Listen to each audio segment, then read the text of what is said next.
আসসালামু আলাইকুম। আজকে আমি রান্না করব, ওল রান্না করব।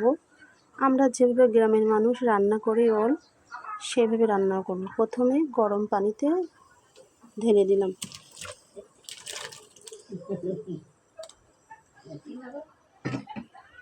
এইবার একটু নাড়াচাড়া করে সামান্য একটু লবণ দিয়ে দেবো। এরপরে একটা ঢাকনা দিয়ে দেবো। কিছুক্ষণের মতন 2-3 মিনিট পর্যন্ত সেদ্ধ করে নেব।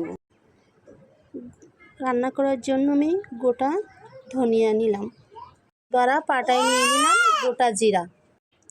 এইবার দেবো 2-3টে ফল, একটা ডালচিনি। এবার ওল সেদ্ধ হয়ে গেছে, আমি নামিয়ে ফেলবো। ডালা এভাবে ঢেলে দেবো। এবার কড়াই আমি তেল দিয়ে দেবো,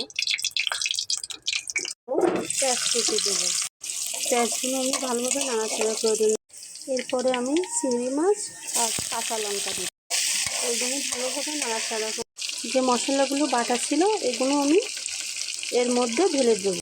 এবার সামান্য একটু পানি দিয়ে দেবো, 1 চামচ হলুদ দিয়ে দেবো, পরিমাণ মতো লবণ।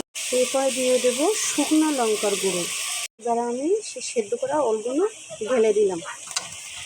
এবার এগুলো আমি ভালোভাবে কষিয়ে নেব। এবার 1 মাস পানি দিয়ে কষিয়ে নেব আবার।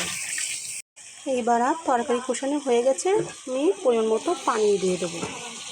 এবার আমি ঝোল দিয়ে দিচ্ছি, আবারও এবার ঢেকে দেব। রান্না আমার প্রায় শেষ হয়ে এসেছে। এবার আমি বাটা মশলাগুলো দিয়ে দেবো। একটু নাড়াচাড়া করে নেব। তরকারির স্বাদ বাড়াতে আমি সামান্য একটু চিনি দিয়ে দেবো। আমার রান্না প্রায় শেষ হয়ে এসেছে, আমি এবার দিয়ে দেবো ভাজা গোলমরিচের গুঁড়া। এবার আমার রান্না হয়ে গিয়েছে, আমি চুলোর আঁচ নিভিয়ে দেবো। সব শেষে আমি জিরার গুঁড়া দিয়ে পরিবেশন করব।